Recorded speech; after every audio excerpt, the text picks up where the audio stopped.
Okay, I decided to do a video here on testing of the engine.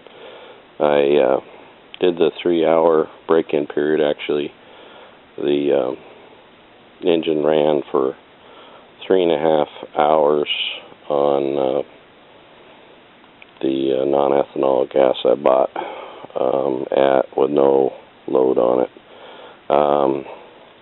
I had to adjust the right here, the idle up to, it was tachometer was measuring at the low about 1,800, 2,000 RPMs. When I did the test though, because this thing moves a little bit right here, like it was just coming off a little bit of idle, and so it ended up being around 2,800, 3,000 RPMs. I wanted to show you this. I'll start it up so you can hear, and but even just a little bit of throttle, but like that much, would bring it up to 5,000, over 5,000 RPMs. So just that little movement, and that's full throttle, which I never brought it up to because I was afraid the engine might blow. So I got an issue there to work out.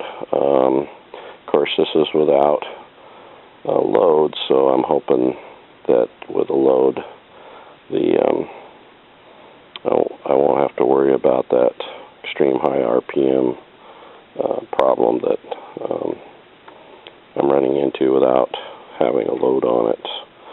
So if you get a digital tachometer, you can see I got some tape here. That's what I was measuring off of.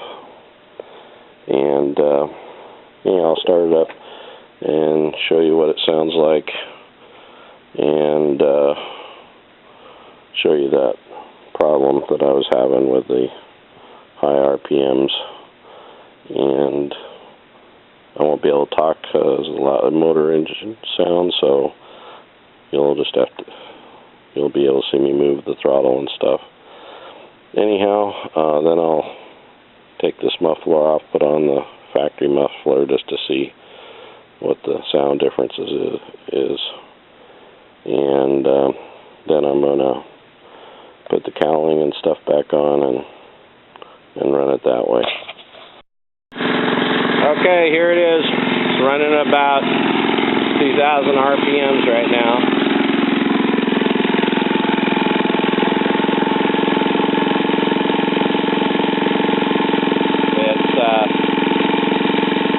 Move around so you can hear the sound.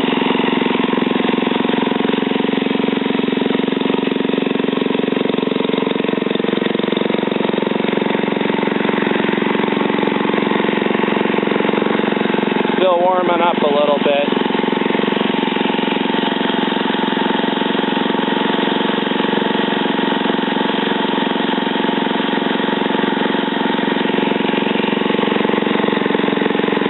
Okay, here's I don't have to.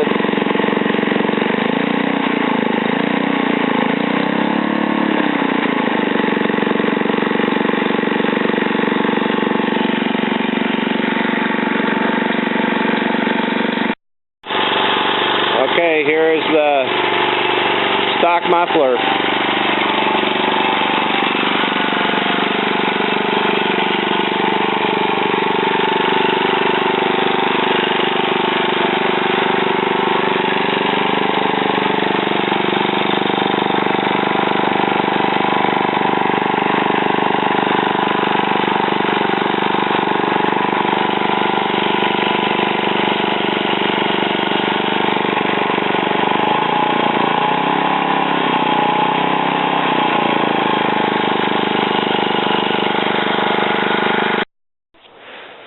Well, I just took off the